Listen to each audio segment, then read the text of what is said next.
Welcome to The Struggle is Real, a show for 20-somethings that are trying to figure out adulting. I'm your host, Justin Peters.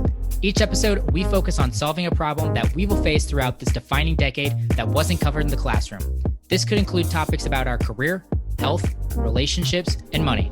Let's get into it. Imagine you're 9 years old and you want the new hottest toy. What would you do? Would you ask your parents for the money? Or maybe spend some of your birthday money to buy it?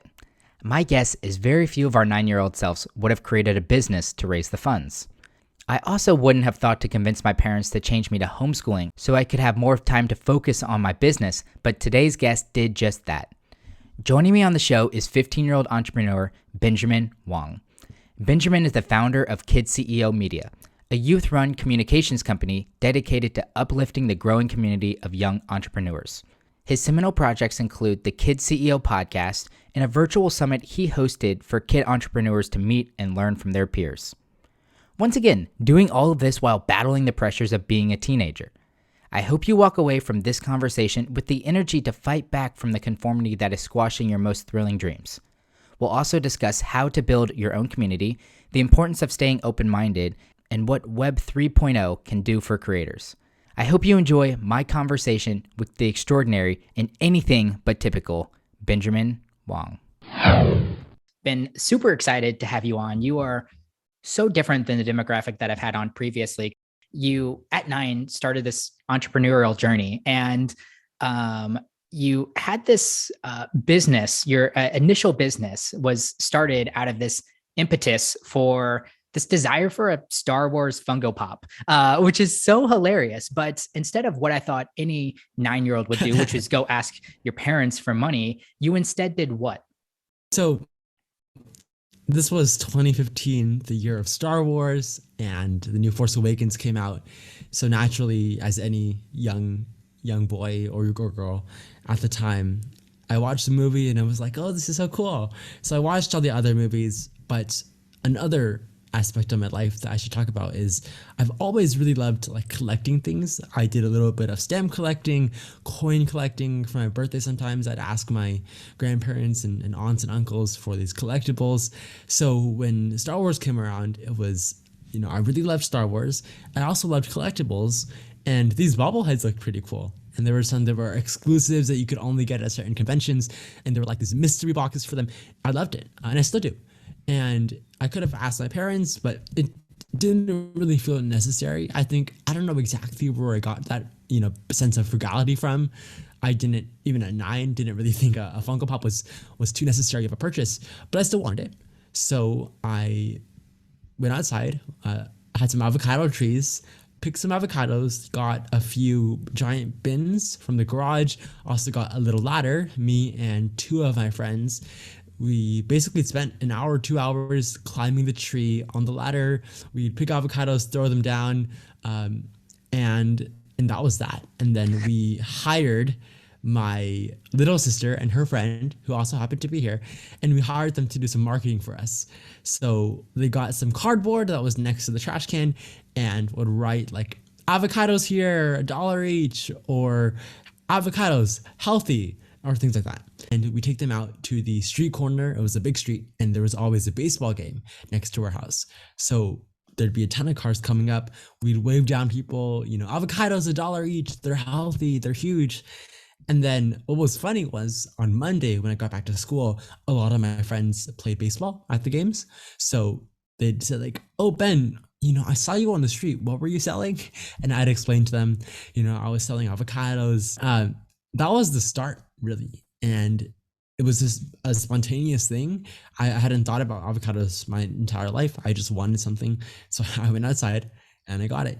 And that was a really rewarding experience. And I think that really set the foundation for everything else. Did you make enough to buy your Funko Pop?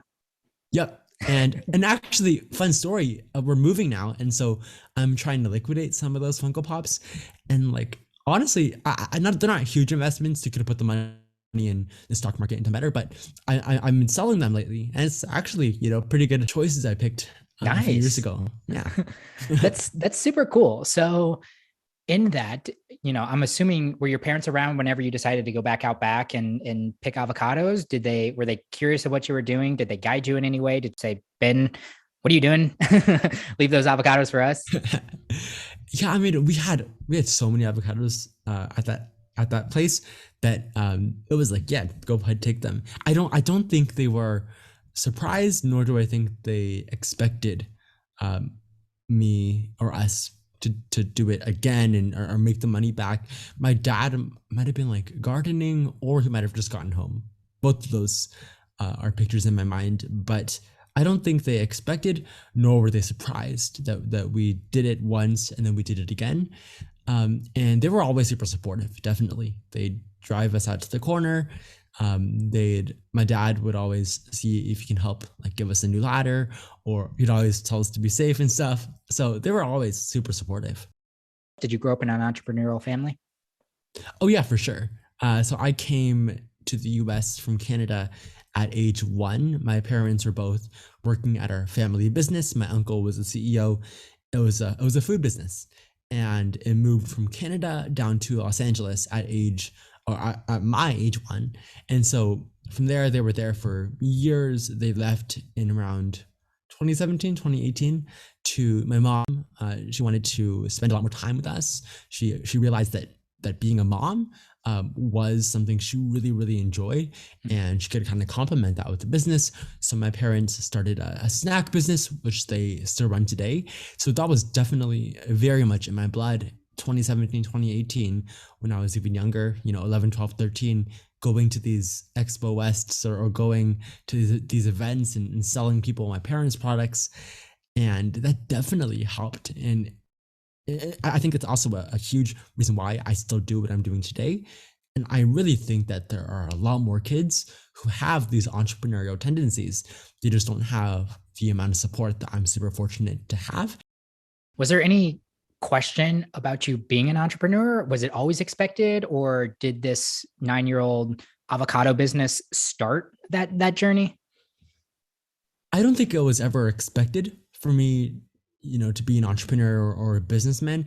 I mean, I have 2 sisters. The older one is going to college next year to be a pediatric physical therapist. My younger one really loves art. So I don't think it was ever an expectation for me to be a businessman. I think though there was always those tendencies, even when I was a little bit younger, to do things like host our family talent shows, during Christmas. But I don't think there was ever an expectation. I think the avocado thing was a spontaneous, reaction to wanting something. And that, I think, really is the start of my journey. Yeah. And you've definitely teased out that entrepreneurship is still a really important focus of your life, but you didn't turn into an avocado distributor. You Right. opened up many other projects now. So you Right. founded a company called Kid CEO. You're the host of multiple podcasts, one being Young Trip Podcast, the other being Kid CEO Podcast. And then you co-host this really interesting show called Two Kids on a Block, which is a great name. Tell me a little bit about the journey into entrepreneurship. After I did my initial avocado things, I might have done it once or more twice to get more Funko Pops. But from there, as they got a little bit older, there was, some gaps. When I got back to it, maybe a few months later, my new interest wasn't so much in Funko Pops, it was in stock trading and investing. I was on my 11th birthday, my dad opened up. Total, 11-year-old interest. Yep. I totally get it. Yeah. So on my 11th birthday, my dad, he was like, "Hey Ben, you've always been interested in business. Do you want to try stock trading?" And so on my 11th birthday, he opened up me a stock trading account, deposited me $100 as a birthday gift, and there I was. And actually, surprisingly, my uncle bought me a share of Disney a few years earlier. So from there, I really enjoyed owning a company. I would go around telling my friends, hey, I own Disney, or oh, you're wearing Nike, I own that. So it was a nice little flex, even though I owned a very, very small percentage of the actual company. It made me feel good. And then also there were certain trades, like I invested in advanced micro devices at $17 a share. Currently it's at like over 100, I think, maybe even a little higher. Mm. I sold it a year back, so I didn't see those huge returns, but it was a fun game, and it was really, I never took it too seriously. I did some research into like the analysis of all their technical and their fundamentals, and I would look up, best stocks to buy April 2022, whatever. But I never took it too seriously. It was always a game. And from there, I started touting on my financial success to everyone at school. And there naturally be questions like, hey, Ben, how do I do this myself? And so from there, this was 2019, late 2019, I think October was my first episode of the Kid CEO podcast, where it was sure kind of initially financially, it was based around finance. Mm-hmm. But as I continued to do it, it slowly more became a Benjamin Wong in what I'm interested in, right? So initially I interviewed my mom for an episode. I talked about stocks, mutual funds. I took a little bit of a hiatus from the podcast, but in March of 2020, I came back to the podcast. With quarantine, I had a lot of extra time on my hands. So I came back to the podcast, released an episode every week for, I think, like 40 episodes or so. And I just kind of followed what was on my mind. One week, I was really interested in Bitcoin. And so I did an episode about blockchain. Next week, I was really interested in food and non-GMOs, talked about that. Next week, I really wanted to talk about what we're doing with, the company and a new podcast we're running and the life of a young startup founder. So I did a thing about that. And then in September, I really wanted to interview people. And I listened to podcasts like How I Built This by Guy Raz, and I thought there were a lot of really cool stories out there of kids who are doing these things. So I reached out to a few of them that I met, and then I just DM'd them on Instagram. Hey, I'm Benjamin Wong. I'm a fellow teen podcast host. I have a podcast. I would love it if you come on my show to talk about your story. And a few of them said yes. And from September until December of 2020, I interviewed kids in a really cinematic storybook style. And then from there, in February of 2021, I created the Kid CEO Summit as a way to kind of get everyone together in this cool virtual event. From there, I met these two brothers, the Torm brothers, who helped me to create the Young Trep podcast, where it was kind of a similar focus to Kid CEO, but more about like expert advice and actionable advice as well, not so much stories. Yeah. And then now recently I created the Two Kids on the Block podcast, but we can talk about that later. You opened up some dialogue in a lot of different areas, but first and foremost, really interested in your dad. Why do you think your dad guided you towards investing and gave you that $100? And like I said, really kind of like encouraged you to go explore the stock market? My dad has always been a risk taker. And so I think the stock market was a good example of it. But even now, his thing was just to try things. Even if I wasn't super interested in the stock market at 11, it was still good that I tried it. So I think that's why he wanted to get me into stock market, not necessarily because he had enormous success in it. He didn't, and not because he was a stockbroker or anything to do in finance. He wasn't. It was more just something else to try. And stock trading was something that he thought I would be interested in. And he just opened up an account and set me up. And if I lost all the money, it's $100. It wouldn't have been detrimental to me or my family. And if I was successful and I really love stock trading, then great. But it was more just about trying things, taking risks. Yeah. That's actually really important skill to be exposed at, especially around your age, because typically we're working the opposite direction. We're born and kind of naturally inclined to risk taking. And I feel like that kind of gradually falls off, especially as we go through school and we kind of narrow in on our focus, and then we have more kind of sunk cost into the decisions that we are made that are made. Right. And then as 20 somethings, we're typically caught up in those decisions and don't take as much risk as we should, even though maybe aside from you, we're at the perfect stage of our life to take some of those risks, to try a different career out, or Right. to start a new project and see if it's successful or a failure. Different things like that, which I think is really fascinating and something you learned very early on. And in our intro call, you mentioned that I kind of questioned you on not pursuing this traditional path, because I'm sure there might be some times where you just wish you could be normal, might be the wrong word, but I'm just going to use normal here. A normal teenager, and you go to Friday night football, and you go to prom, and you work at an ice cream parlor or a fast food restaurant, and you're gearing up for college, and you pick something within inside of there that's got to give you some sense of security. But I brought that up to you, and your immediate response to me was, yeah, but I have the rest of my life to try that path. Why not try this untraditional path instead? Yeah, I mean, I think about that occasionally. You know, I'm up against a tight deadline to release this announcement tomorrow, and maybe this would have been easier if I just didn't, and I went back to a regular school and there's no pressure there. I mean, there's different pressures that come with being a regular high school student. But I can always go back. I can go back, once I finish high school, I can go back and graduate college and live the college experience. I can always get a job in 20 years at a regular company, live that life. For me, life, I'm so grateful to be given this opportunity, one, to even be here, to wake up and have all people who love me and have all this opportunity in front of me. For me, it's too good of a chance to give up. And sure. And also important to note, if for everyone out there who's a teen or an adult who is living, the regular high school life and going to Friday night football and prom, that's great because that makes you happy. I know that I really love business, and that makes me happy just as much as going to homecoming makes you happy. And if I can live that amount of happiness every single day, that's really worth it.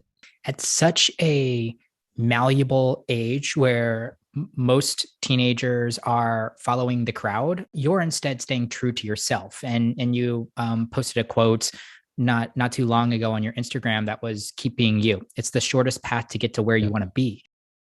Instead of trying to mesh your path and like your desire to be in the normal crowd, you just decided to create your own tribe, which was, I feel like, one of the impetus behind this Kid CEO Summit. Can you talk a little bit about that? Who you were attracting, and what you kind of did to create that community? So early on with Kid CEO, even before we really started to take things more seriously, later summer of 2020, I met a few people who would, follow me on Instagram. I'd check out their work, follow them. I DM meet with a few of them, 2 or 3 over the summer. It was really when I started interviewing people.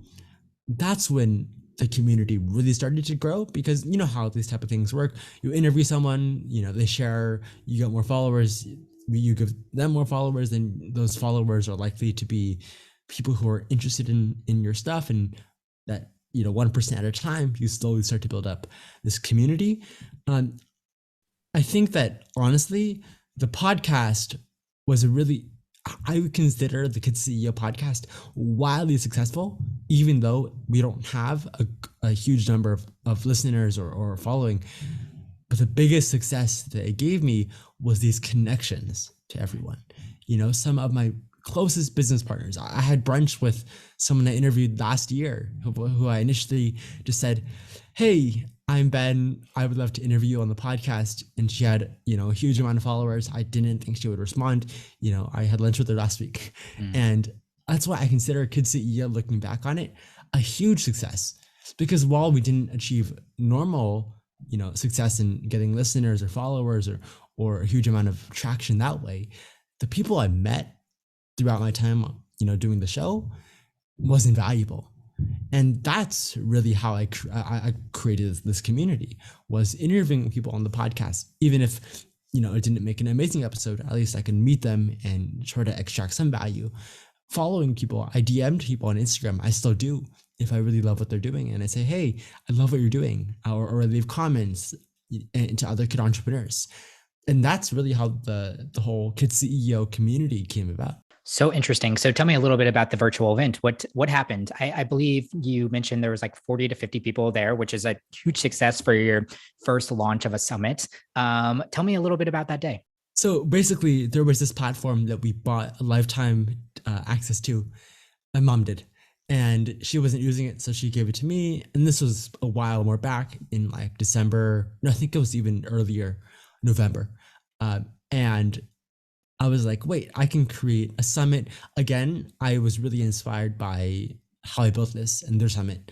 I think even if you look back at some of the art, it's relatively similar, the graphic design. But I really wanted to create a version of that for kid entrepreneurs. And I knew I could do it my way, and I knew I could make it pretty special. So I took this platform, which let you do a ton of crazy things like creating stages or being able to have like network lounges where people can do like mini Zoom calls basically, and you could join a new table.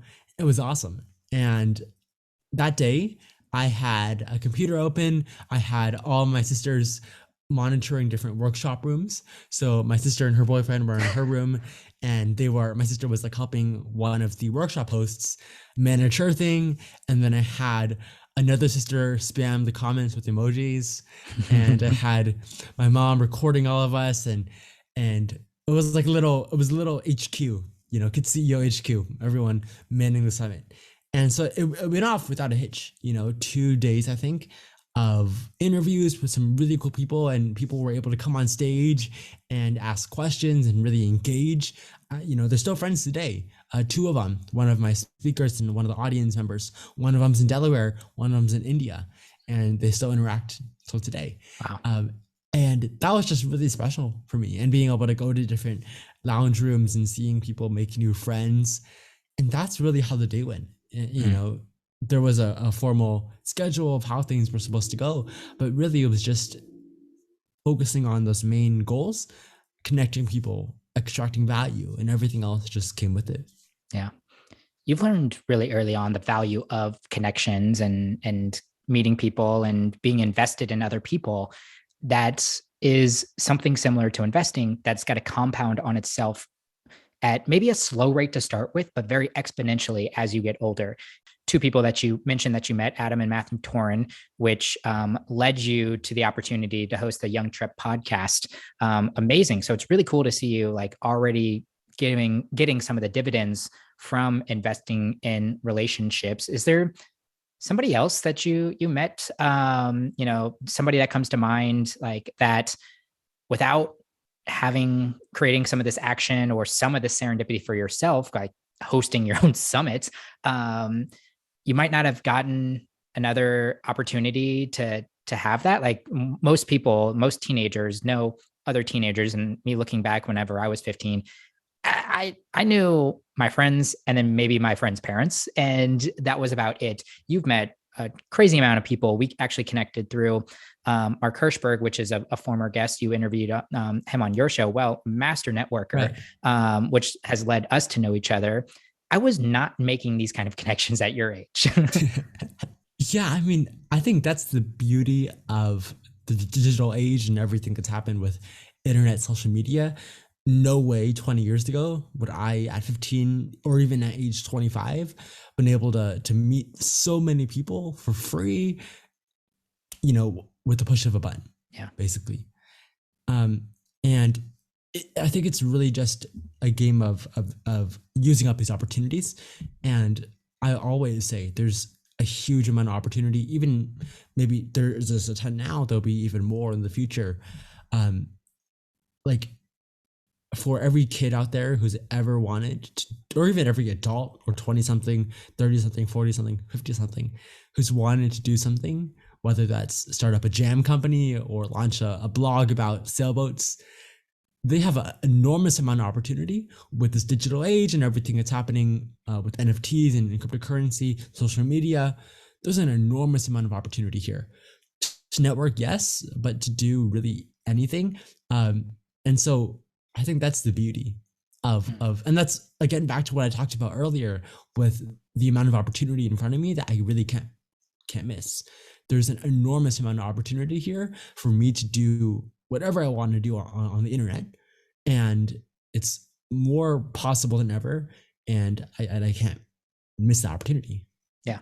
So you cracked the door open. So I'm gonna invite myself in. You mentioned I think people can kind of see your love for how the internet has created opportunities for everybody.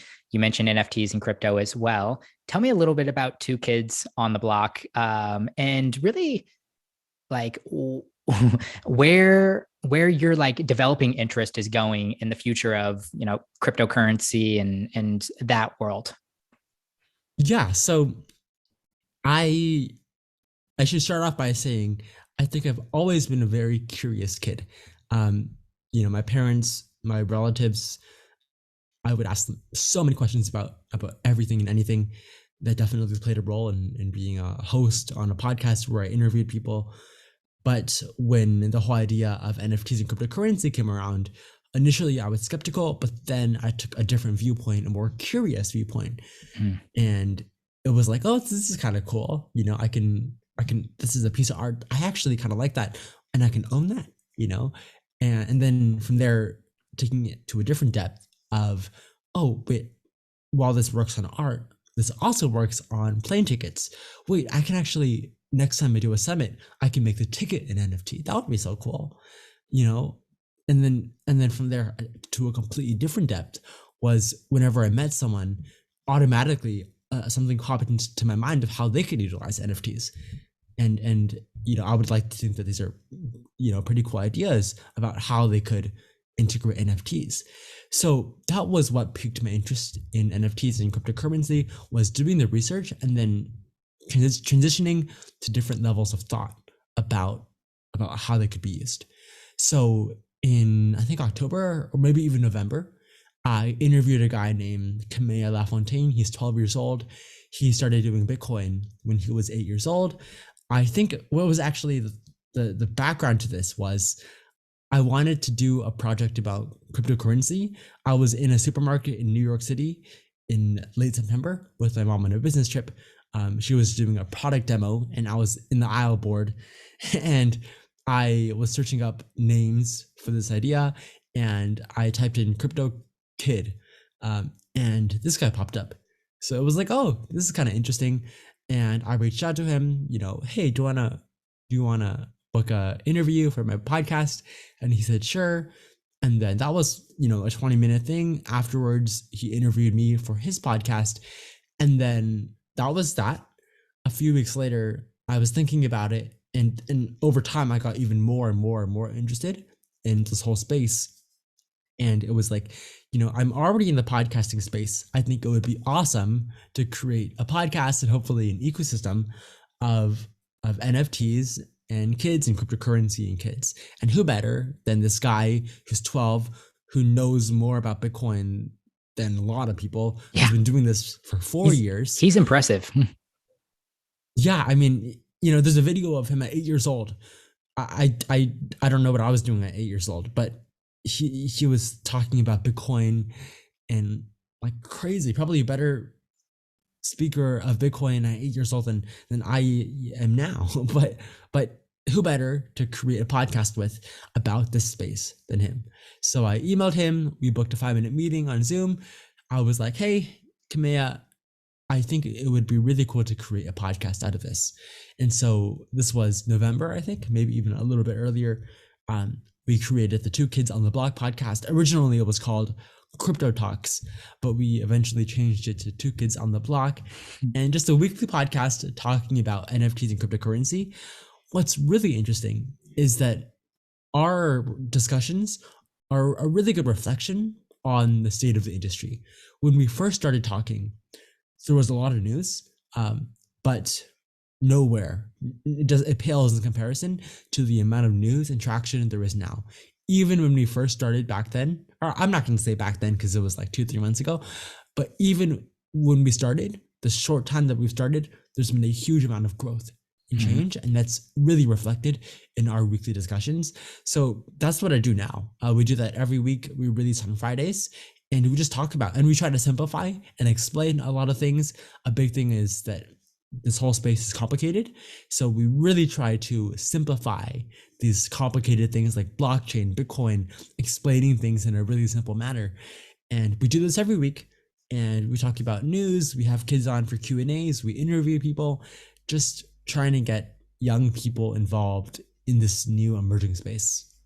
Before we go too deep down into crypto, I would love to pick at something that you mentioned before, and that was this transition that you made in your head with NFTs, blockchain, crypto. Most people were very much so like you. They hear it and they're like, yeah, right.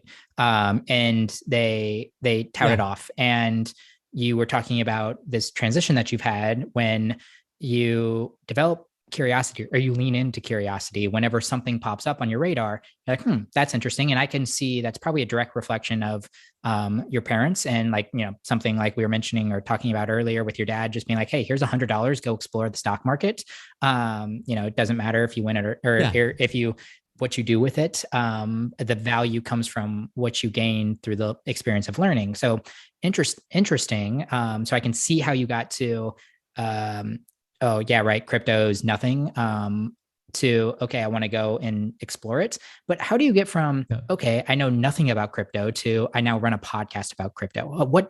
Tell me about the first month or two of you learning a new subject, and if you want to use crypto, how you went about that. Because for me at 13, 14, 15 years old, I would hear about some of these things. It would sound grandiose to, learn a little bit more about it, but my mind was off wandering about something else because it was kind of too complicated to really learn something new like that. So I've never learned great from like textbooks. I learned better from books and YouTube and audio. So during that first month or two, I had my TV and I had my phone. I'm homeschooled, so I had the luxury of being able to watch NFT and cryptocurrency stuff during lunch and during breakfast. So I would just go on YouTube, and YouTube's good at getting you what, related things.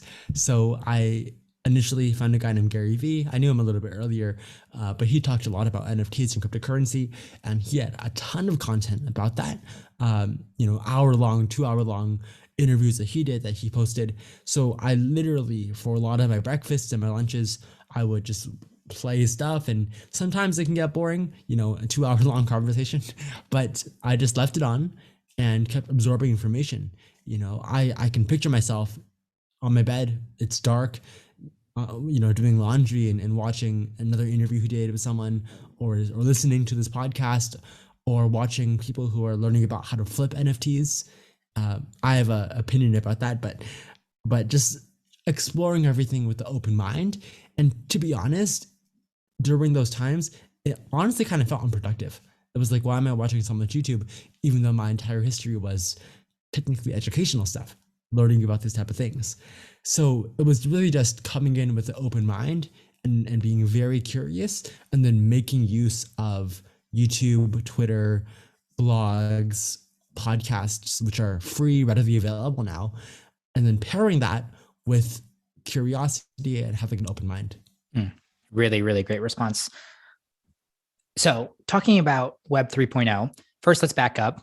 Are we in Web 3.0 right now? And what is, if I'm saying Web 3.0, we have to ask the obvious question too. What's Web 1.0 and what's Web 2.0? Yeah, so I'll go to that second question first. Okay. A very simple way to think about this, Web 1.0 is users can read content, delivered by newspapers or delivered by large companies or large public figures. Web 2.0 was users can absorb content created by other users, which means they can also create content. Or I'm not going to say content, but information or anything. Sure. Web 3.0 is they can create information, absorb information on user created and managed platforms. So that's the whole fuss with Ethereum and decentralization. Yep. Some of you might have heard over the holidays. So someone in your family who's all about Bitcoin and decentralization and all that kind of stuff. But that's a very basic way of explaining the difference of Web 1.0, 2.0, and 3.0. Web 1.0, anyone can absorb information. Web 2.0, anyone can absorb and create information. Web 3.0, anyone can absorb, create information on user created and managed platforms. Gotcha. And So if I were to pull that back then and put it to an example, it sounds like Web 1.0 was the late 90s into the early 2000s on really the advent or the explosion of the internet. Web 2.0 was probably 2007, 2008, Facebook, and some of the social media platforms that came up. And Web 3.0 is in the current transition that we're in right now. Yep. And there's a huge, I don't know if anyone's heard about Elon Musk and Jack Dorsey and other opinions on Web3. So it's an interesting concept. I don't know exactly when it started or will start Web 3.0, but it's just a transitionary period. It's not a sudden thing, but over the next few years, I think, and it's still being defined what Web 3.0 really is, but I think it's a transition that's happening, in the next 1 to 3 to 5 years. Sure. So as an early student and explorer of Web 3.0, what gets you excited about it? As an entrepreneur personally, what excites me about it, aside from the things people always talk about, is that I was born, but I wasn't an entrepreneur in 2007, 2008. I was 2 years old.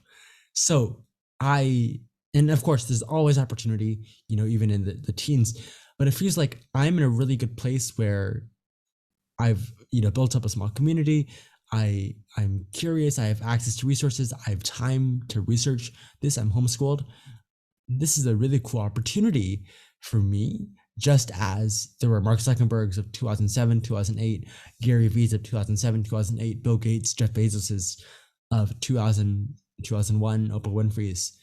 And it feels like I'm in a really natural place to be able to reprise one of those roles.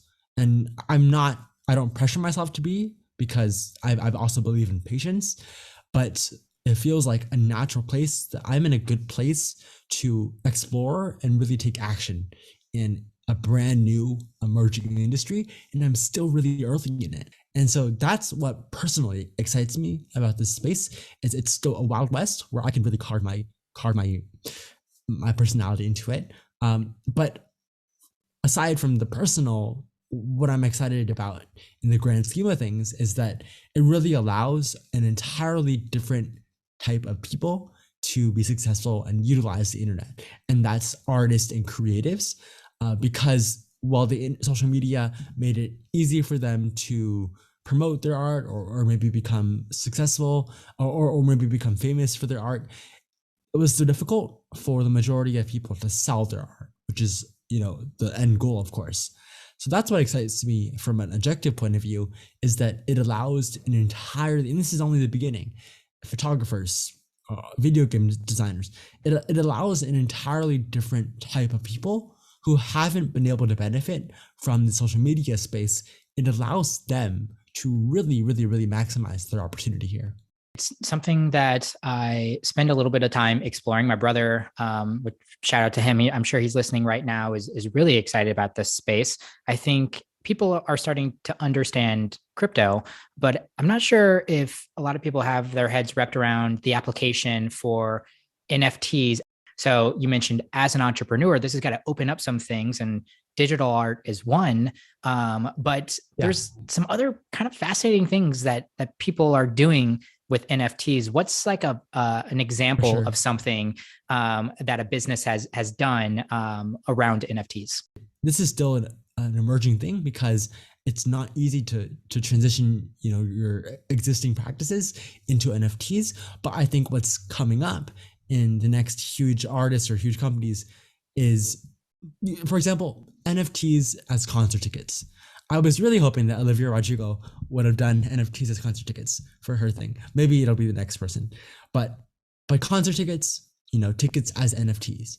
I'm glad that the NFL has made some games, their tickets grant you a free, really cool, like animated ticket NFT that you can sell, buy, trade. Macy's Parade they did a project, but it was a free project that anyone could claim one. I did a live stream about that. So those are the outside of just releasing a project where NFTs can be applicable. Concert tickets, plane tickets. Imagine being able to. This is maybe not the happiest thing, but being able to buy a plane ticket from one of the 9/11 flights. While it isn't like a good memory, it's a piece of history. Sure. And then this could even be applied to mortgages, being able to buy a house with an NFT, and you could write in the smart contract that, and this someone would do this soon, that when you buy this NFT, you also get the deed to the physical house. And you could list that as the NFT for $500,000. Someone buys the NFT house and you own the house. And so it's the same type of thing with the internet, in that it wasn't a specific technology that made one thing better. It's a type of technology that's going to change a lot of different industries, and it's going to have a lot of use cases. The application, the multiple applications that it can be used for is definitely something to consider and be looked at. Don't only think that this is cryptocurrency or some kind of like asset. As you mentioned, there's so many other applications, especially eliminating a lot of the middlemen that are transaction brokers, like mortgage brokers, which I think will be quickly disrupted with this kind of technology. But the other thing that I just see an obvious initial application for is this like fandom piece to it. And there are so many fans that are, or, even creatives that are wanting to get closer and more connected with their fans. And I think NFTs are a great way to create some of that synergy. I mean, we've seen so many softwares and tools and technologies come up with this because with the decline of physical records and things like that, then creatives went to YouTube and they were making royalties off of YouTube, but then they were still dependent on YouTube as a platform. And then we saw YouTube cut some of those royalties, and they were back to the drawing board. And then there's the platforms now. Why am I blanking on the names of them? Where you can be a monthly like subscriber or fan to a creative. Patreon. There we go. Patreon. And speaking of how I built this, I listened to the Patreon episode, and it was very much so for that reason. NFTs are going to be another step to this. And you mentioned you're somebody that likes collectibles. This is really the collectible industry just digitalized. Yeah, it's really awesome that now things that would be considered geeky that I used to do, like I would buy Disney medallions that were collectible, or I have pins up on my wall from Disney that were considered geeky are now like cool things. So that's always a good thing. But it's especially with creators, the thing about social media was that it made it possible for a lot of people to make a living and to make money off of their following, their brand. But for the majority, 99% of people who have some growth, but not insane amounts, millions and tens of millions of followers, you only, like, for example, YouTube, I don't know exactly how much you get paid, but it's, or for podcasts. I know podcasts is like, the minimum is like $15 per 1,000 or so. That's a relatively difficult amount, where NFTs comes in is if it no longer requires you to amass a huge following. More, it encourages you to amass a very loyal following, which I believe in creating more engaged followers rather than a larger amount of less engaged followers. But that's really where NFTs are amazing for creators, everyone out there, for you, for me, as creators. We no longer need 100,000, YouTube views in an episode to make money. We just need to focus on getting 100 really loyal, really engaged followers, and give them an NFT that gives them access to a really cool thing that you can provide, like a community, if you're an artist, who does YouTube, they can come in and you can do a portrait of them. They buy an NFT, and you only need 100 of them to buy a $100 NFT, and that's like $100,000 or 10,000, something like that. Yep. So it no longer forces you to make and to try and get a huge amount of followers. It just forces you to engage your followers more, and it really changes the game for creators. Agreed. So as we're wrapping up this conversation, Benjamin, what I'm really curious, what is your response? Because this is a very traditional question to ask at your age. What is your response when someone asks you what you want to do when you get older? This is a tough one. I have a post ready to go in right after we finish. I'm gonna post this.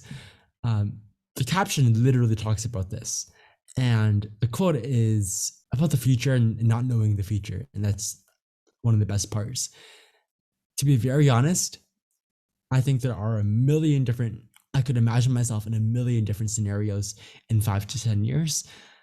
I am I think more likely than not that I'll be an entrepreneur or be around this space somehow, whether that's in NFTs or whether that's in ABCs, which is the new phenomenon in 20 years. Who knows? Uh, so I don't know the future exactly or where that lies. I don't even know if our society will be completely changed in 10 years. I do know that I'll continue to always have an open, curious mind and willing to share to everyone and always researching and committing actions on the next thing. And I would like to think that those characteristics are going to help me be successful in whatever I choose to do. So you might not know um, the future, but you do know the kind of the immediate. Can you tell us you had a really cool announcement yesterday? Why don't you tell us a little bit about what that announcement was? So we've talked a little bit about NFTs and how that's changing the game with creators, how that's changing the game for airlines, for singers. I also think it's going to change the game for philanthropy.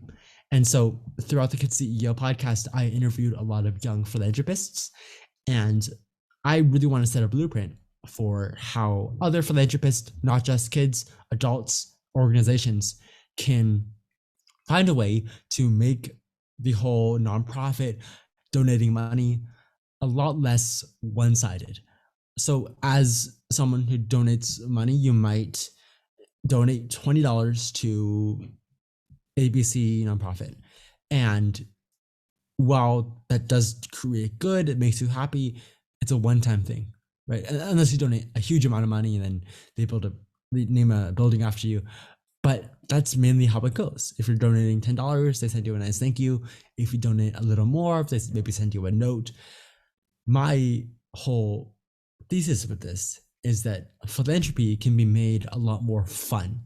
And that's the name of the game now, is that a lot of young people who listen to the show, people my age, they want more fun. And there's a way through NFTs to make the entire idea of giving money and making change, but also extracting a cool experience for you as well, maybe even an asset that you can use as an investment or to hang up on your wall. And so I got together with Jaco Jackson, another one of the people I initially interviewed on the Kid CEO podcast last year, starving, I don't know that for sure, but it's somewhere around that. And I think we need to live in a much happier society. And aside from mental health and depression, for the people who are complaining about and I said, hey, you have an organization, Project I Am. I love what you do there. What if we could create some sort of sports card slash ticket slash this all around hybrid philanthropy NFT project where your audience, and he has a good amount of audience members who really, really love you and want to support you. What if we can make a way for them to be able to do that and for you to also provide them something awesome? So we got together and decided to create Kid CEO Heroes. This is an NFT project that basically works as follows. One, you can buy a Jaco Jackson collectible NFT.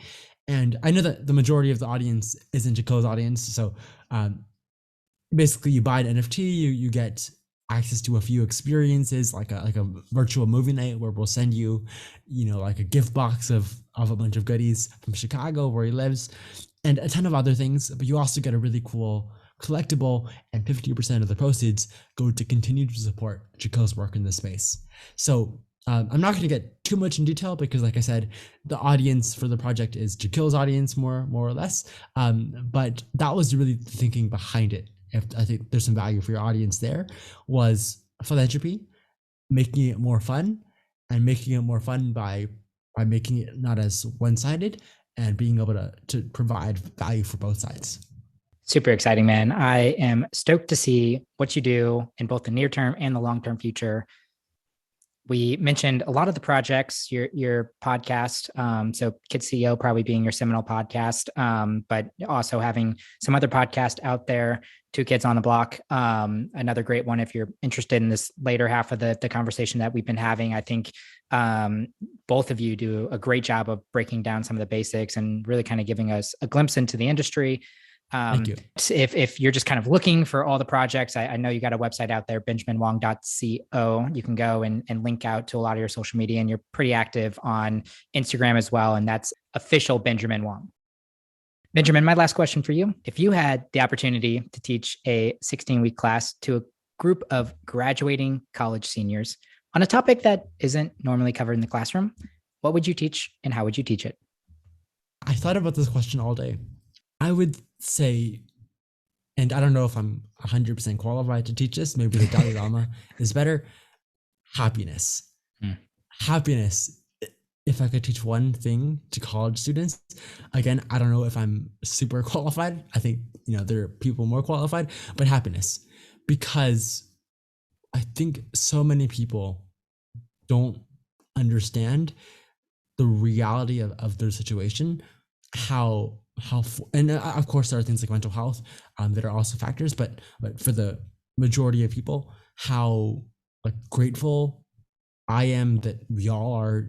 There are a billion people who don't have access to clean water every day, or there are 500,000 kids who are, it's being too cold outside, or being too hot, or the people who are angry all day because they spilled their coffee on the table.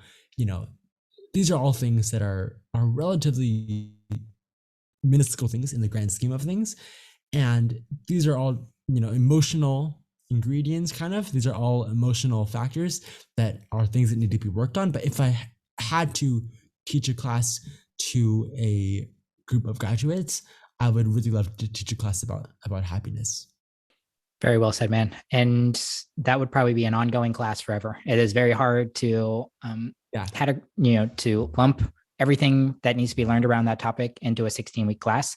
It is something I struggle with and continue to struggle with and learn more about. And a lot of it is nothing that I need to do differently, but as you mentioned, a perspective change. So Benjamin, it's been an absolute pleasure. I appreciate you coming on the podcast. Super excited to stay connected in the future.